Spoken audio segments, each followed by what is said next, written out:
There's no sector that is safe from scammers, and that includes the luxury watch markets. You're talking about Rolexes, Richard Milles. I mean, I don't have a watch, so I don't know. Y'all let me know down in the comments below if you're a watch fanatic, but there's scammers everywhere. Essentially, if there is money to be made, there's going to be a scammer. But you have to understand with the finer, higher end products, there's going to be a more refined scammer, right? There's going to be smarter scammers, right? There might be less, but they're still going to be there and you have to watch out for them. And this is where Anthony comes into play, also known as the Timepiece Gentleman. And he's been essentially playing a front, massing amounts, stealing up to $5 million, getting arrested by the FBI, and we're going to cover it because this is the kind of information that you need to look out for. And it's not just going to be watches, it's going to be real estate, right? I covered the Bear Loot scam, and there's going to be so many of these things that you need to look out for that just because someone's playing the part on social media, well, it doesn't mean that they're living it in real life, right? They could literally be on a house of cards. But at the end of this, we are going to watch this video, and I promise you that it's aged like milk for him. Now, when you scroll through this video, you understand we've seen these tactics before, right? It's the travel vlog lifestyle. Come with me as I've made so much money. This one making $2 million off of selling two timepieces, the Timepiece Gentleman, Anthony Farrer. But understand, right? This is all a front because we have hindsight, but we also have hindsight essentially with other scammers, right? We know what this MO looks like, so we need to look out for these kinds of things that just because somebody is flaunting this lifestyle, it doesn't mean that they're living it. Right? Because every video that you see something like this, right, you're making $2 million. I want to go to his channel, which is pretty funny because he tried to come back from all of this, right? You'll see some of his videos before he got arrested, $5 million in debt, road to redemption. Now, he calls it debt.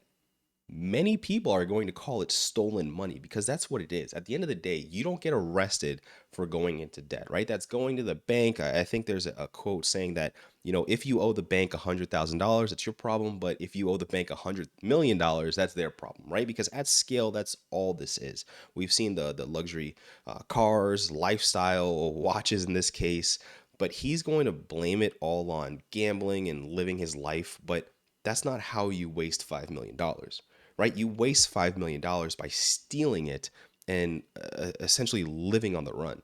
But whenever you have such a lavish lifestyle like this, you have to understand that you have to play the part. But when you're playing the part, you're just running from other people that you stole from. And that's what's causing a Ponzi, which thankfully leads to articles like this. And this is directly on, the Justice website. I'm going to have the links down in the comment for all of this. Former owner of the Timepiece Gentleman luxury watch consigned store, Beverly Hills, sentenced to nearly 6 years in federal prison.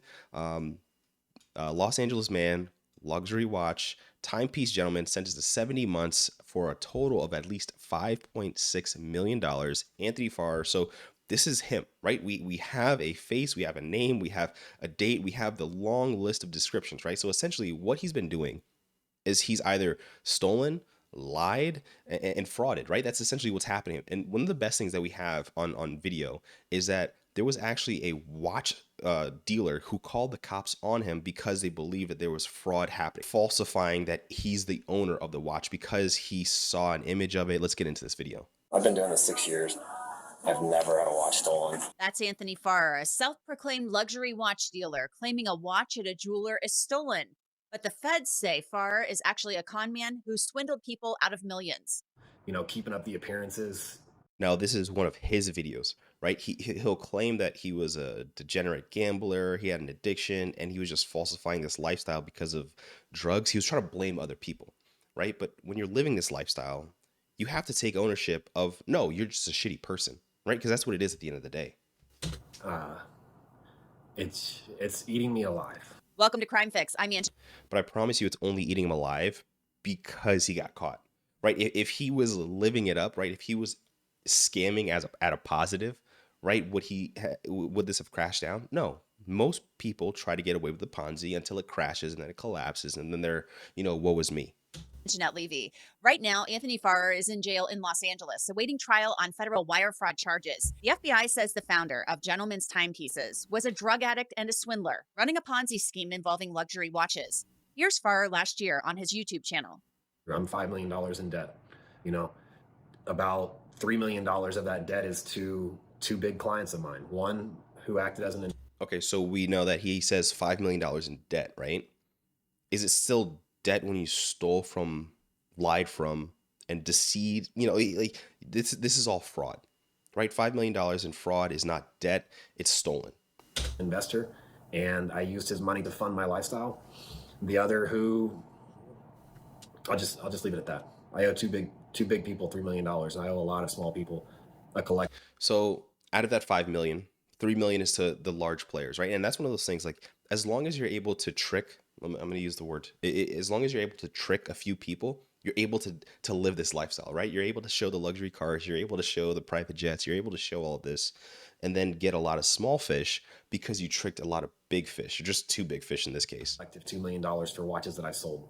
Farrer used YouTube to document his cross-country travels. Hey, call me if you need anything, all right? Thanks, Anthony. Take care, buddy. Bye. That was my client that yesterday you guys saw. Yeah, so this is on his channel, right? It's still up, right? He's flexing his lifestyle. He's able to use, the collective debt of some people he scammed just to get, I guess, more collective debt from other people, right? The smaller fish. And that's why you need to look out for social media scammers, right? Because you're seeing someone live this lifestyle, right? Like, let's be honest. What does it cost to have a $2 million Rolex? You need to be making way more than $2 million in order to be able to afford it. So what's that kind of lifestyle come with? Well, it comes with a position, I hope, right? You have to be, LinkedIn level known. Everyone has to know who you are to be able to afford it, or I should be able to Google you. And if I can't and I don't know what you do, well, then that's already a red flag, right? You should have that understanding that just because someone makes money, you should be able to directly see and understand how they make the money, right? He sent me in 3 watches to trade in, and then I sold him this. In another video entitled, "I Finally Hit Rock Bottom," Farrer talked about his problems, admitting to struggling with addiction and gambling and being $5 million in debt. Life just hasn't been fun lately, Like the message said, I battled with demons, and I've let. And it's one of those things, right? He's only making this video in a response to being at the end of the road, right? Likely, I'm sure he was already facing charges when you find out that the FBI is coming after you. Let stuff get the best of me, and I've made a lot of bad decisions. I made a lot of dumb mistakes. I even lied in that message about a robbery, hoping to cover it up even more while I try to fix it. And it's gotten to where just living this fake lifestyle, this look at me, I'm smart, I'm successful, keeping up the appearances, it's eating me alive. See, remember, he's only doing this because he got caught. It's at the end of the road. But remember, a lot of gurus or a lot of scammers are currently in the thievery, right? They're currently in the deceit, whether it be on social media, on Instagram, on YouTube, on TikTok.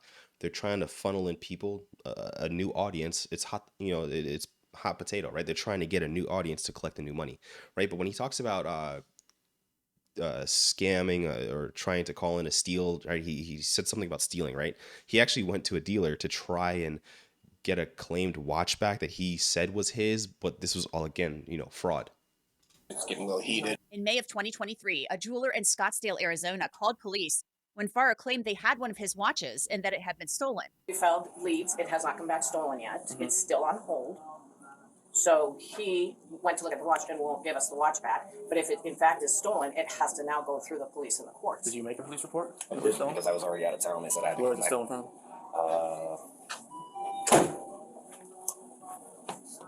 A little later, that jeweler called out Farrer. It's pretty good. Take a look. This is no doubt my watch. Whoever you guys bought it from, I'm surprised y'all bought a Richard Mille from someone that was nobody. Now remember, at this point that he's just completely doubling down on trying to get this watch because he's already dug himself, a 20-foot hole. Richard Mille from someone that was no box of papers. But you bought one with no box of papers. And it wasn't stolen. But how would you know that? Come on. Okay, stop. Everybody stop. Are you kidding me? You just came in here and said you would buy a watch from somebody with no box of papers as well. So if you Google the Richard Mille model of that case number, there's plenty of articles showing that it's stolen. Then Farrer went outside and the jeweler told police what she believed was actually going on. Okay, thank you. This is also something, I'm talking please. So this is also something that happens when they look up a watch on the internet or through texting, and all of a sudden it's their watch and it was stolen because now they have the serial number. Now they're going to go file a police report, which is BS. And why do you lose a $200,000 watch and not report it? Have guys report $1,000 watches. So how does that work? Because now he'll go file a report because he came in and got the serial number, and now he can say that's my watch. Yeah. Yeah, so he's gonna have again the track where he's just doubling down, and obviously he got caught because we have this article, right? He's arrested. But remember, with all of this information, him being arrested, him living this lavish lifestyle, there are still people out there doing this, right? But with this video, just just watch You had a this. pretty aggressive attitude in our text messages. Okay. Why? I'm a scumbag because I don't want a fake watch to be passed around? Remember, he's the one that got arrested for fraud, right? And he's trying to call out another scammer. This is hilarious. This is when two scammers meet. I'm a Like con I artist. said, if you need to keep it for You had a yourself, long bro, long ass conversation in you Moda. keep it, bro. Dude, I don't give a about this watch. I'll throw this fucking watch out in the dumpster off a building, Throw it in the dumpster, bro. or I can give it to you Okay. and end you this. Give it to me and But why? can I show want to my know. note. Listen, I want to know why you're trying to ruin my reputation. I'm a con artist. He's saying this with such a straight face. I'm a scumbag because I'm trying to do the right Hey. thing. Then take back what you fucking said. Okay, I will, bro. I will take Am I a it back. scumbag? No. Am I a fucking con artist? No, like I said, Anthony. Because you had a big ass Right, attitude I last did, night behind a because keyboard. I was. You're not so big furious. right now when I'm in front of your face, right? You got an IWJG protection. Do you want to make this like? Do you want to just give me the watch and we can shake hands and move on? Or Are we do good? Yes. Am I a bro. scam artist? No. You sure? Yes, bro. Thank you. I appreciate it. Enjoy. Tell me what you think. Seriously, bro.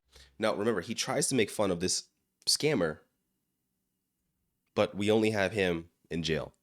But it's one of these things. Understand what you're looking out for. If you have a gut feeling, red flag, sometimes if something sounds or looks too good to be true, it's because it is.